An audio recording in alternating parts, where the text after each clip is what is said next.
Hey everyone, welcome to 2.0 with Vaz Proto. My name's Dave Avazadeh, but you can call me Vaz. The whole basis of this channel is I love making things and I like having my own take on it. So I like looking into how things are typically done and then I think through how I might want to make them. So to kick things off, I actually went with a project that I hadn't planned at all. Mother Nature sort of just dumped a whole bunch of snow on us the other week and left us with about 2 feet of snow to work with. I've never made an igloo before, so I thought, why the hell not?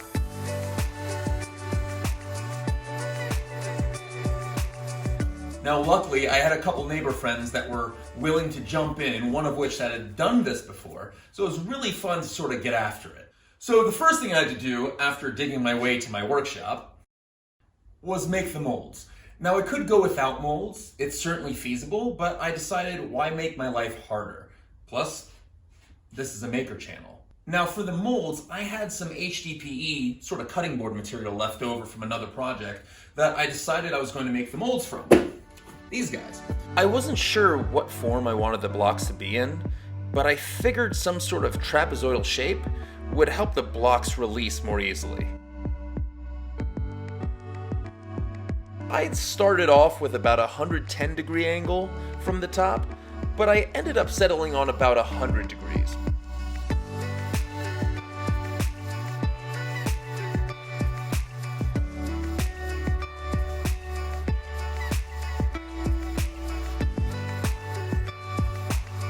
After cutting off the waste, I could score the joints and then tape it, so when I went to snap the joints, everything stayed together and I didn't have to worry about which piece goes where.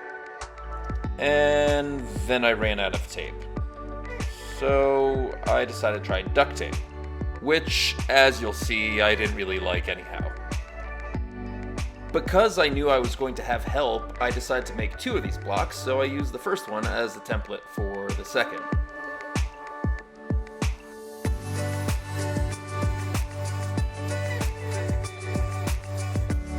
Now this is about when I got fed up with the duct tape and decided that I needed something better.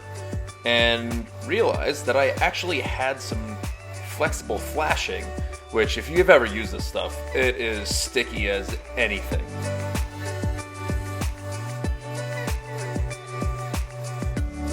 I got them all taped up, drilled a few holes in the tops, and we were ready to build. They weren't pretty, but they certainly did the job.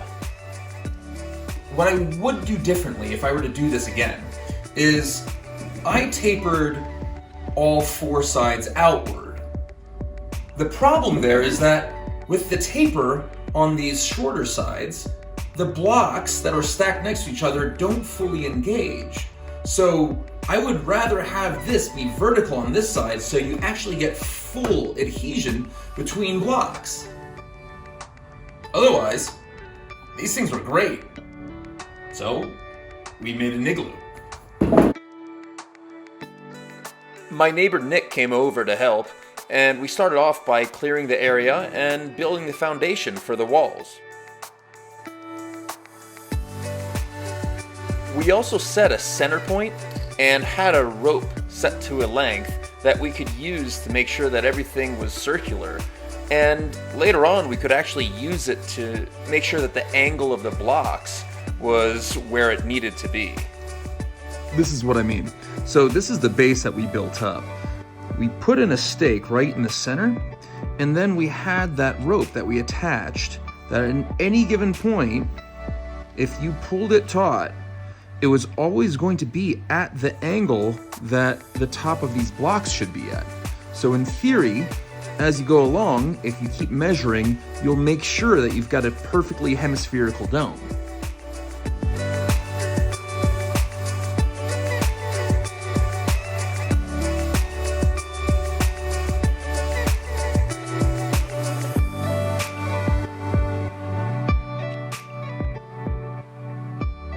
This is when we realized that instead of leaving a gap for the entrance, we should have blocked it all in and then cut it in later. So now we're going to fill in the entrance so we can do exactly that.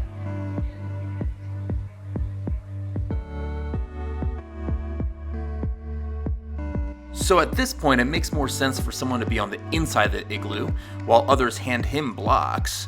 So Nick started handing me blocks, and Austin showed up.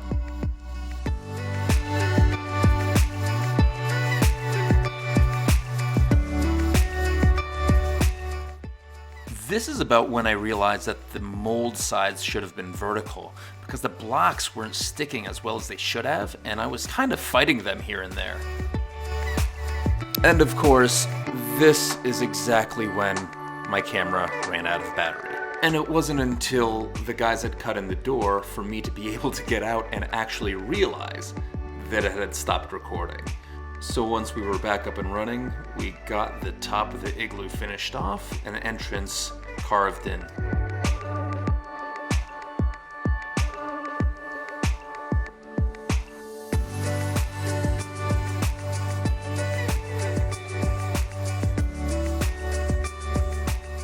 Now, with Colorado weather, unfortunately we had 50-degree days following, so the igloo didn't last more than 24 hours. But it was so much fun to make, and I hope you guys had as much fun watching as we did making it. And hope you learned something. I certainly did. So if you have any comments or questions, leave them below. I'm looking forward to making more of these videos, so if you want to see more from me, go ahead and subscribe to the channel.